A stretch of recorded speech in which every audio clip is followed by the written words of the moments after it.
Hai teman-teman semuanya, hari ini akan share lagi dari buku yang luar biasa.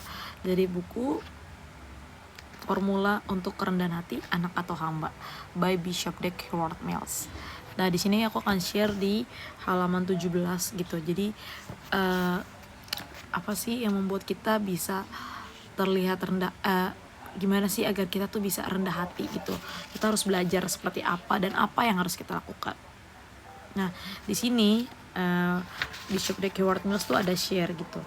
Apa artinya menjadi rendah hati seperti anak-anak? Apa artinya menjadi rendah hati seperti anak-anak gitu. Jadi ada beberapa poin, bahkan sampai di poin ke 15. Ada poinnya gitu kan. Apa artinya menjadi rendah hati seperti anak-anak, dan di sini aku akan share di poin yang ke 8 gitu. Bagaimana di sini Bishop D. Howard Mills gitu ada share. Ketika Anda rendah hati seperti anak kecil, Anda yakin dan percaya.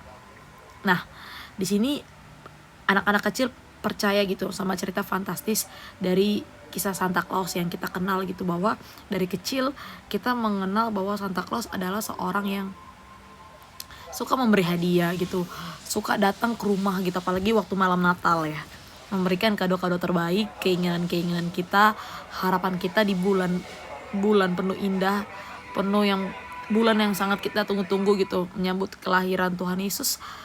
Dan di situ Santa Claus datang gitu. Tapi itu hanya kisah yang dibikin untuk menghibur anak-anak kecil gitu. Dan kita waktu kecil ujungnya adalah kita percaya gitu. Bahkan sampai detik hari ini ya, kita kadang masih suka menganggap bahwa Santa Claus emang datang ke setiap rumah-rumah untuk mengetuk setiap kamar kita, rumah kita, jendela kita untuk memberikan kado gitu.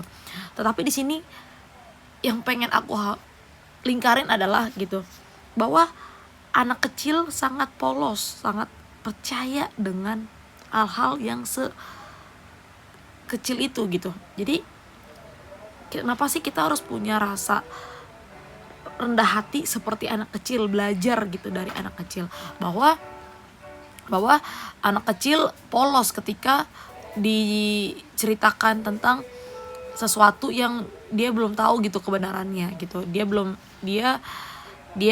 nggak tahu gitu bahwa itu benar apa enggak. Tetapi ya, respon dari hati anak kecil adalah dia langsung percaya saja gitu apa yang orang dewasa katakan. Tapi di sini by Bishop D. Howard Mills itu bilang gitu, bahwa kita harus belajar seperti anak-anak kecil, menganggap semuanya itu kita percayai gitu. Contohnya apa? Kenapa sih kita harus jadi orang-orang yang rendah hati seperti anak kecil? Karena one day ketika kita udah punya sebuah, mungkin dibilang sebuah bakul yang berisi dengan ilmu-ilmu yang kita punya gitu, one day itu bisa jadi salah satu hal yang membuat kita menjadi sombong gitu. Nah, di sini Bishop D. Howard bilang gitu, bahwa ketika seorang anak-anak gitu mempercayai ayahnya, mungkin anaknya ini nggak tahu ya, yang tadi gitu aku share, bahwa anak kecil itu nggak tahu kan kebenarannya itu seperti apa gitu, tapi respon hati dia kan percaya. Nah, di sini Bishop D. Howard itu bilang gitu, bahwa ketika kita udah jadi orang yang nggak percaya dengan apapun, kita akan jadi sombong, dan percaya itu akan membuat kita menjadi skeptis itu nggak percaya apapun gitu. Jadi ketika kita udah dipenuhi dengan kesombongan kita akan mulai mengkritik orang di atas kita. Jangankan orang di atas kita gitu, kita bahkan bisa sampai mengkritik hamba Tuhan sekalipun, mengkritik leader kita sendiri gitu. Karena kenapa? Kita udah punya sebuah pikiran, atau kita juga sudah menganggap bahwa kita tuh lebih dari leader kita, orang tua kita. Akhirnya apa?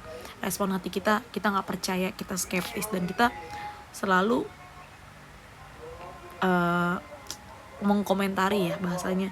Kita selalu mencari-cari setiap kesalahan, dan itu yang membuat kita menjadi sombong dan angkuh gitu. Bagaimana kita bukan menjadi rendah hati dan selalu menerima apa yang Tuhan berikan di hidup kita gitu. Bahkan di sini Bishop D.K. Wharton itu ada berkata gitu bahwa komentar negatif Anda tentang seorang bukanlah merupakan tanda bahwa Anda terdidik dan bijaksana. Itu adalah tanda kesombongan yang jahat manusia yang telah mengisi jiwa kita. Jadi kita menganggap bahwa kita keren gitu, memberikan komentar kepada orang, kepada leader kita, kepada hamba Tuhan, bahkan kepada gembala kita sendiri gitu. Tapi di sini Bishop D.K. Wharton ada share gitu bahwa itu adalah tanda bahwa kita adalah orang yang tidak terdidik dan tidak bijaksana. So gitu, ayo gitu kita sama-sama, aku juga masih belajar bagaimana sampai detik hari ini aku tetap mau untuk menerima setiap tampungan, setiap apa yang orang di atasku tuh ada share gitu. Dan itu yang membuat kita bisa selalu percaya seperti anak kecil gitu, nggak kehilangan kepercayaan terhadap orang yang udah memberitahu kita atau yang ngasih sesuatu sama kita, didikan. Itu aja bisa aku share teman-teman, and God bless you.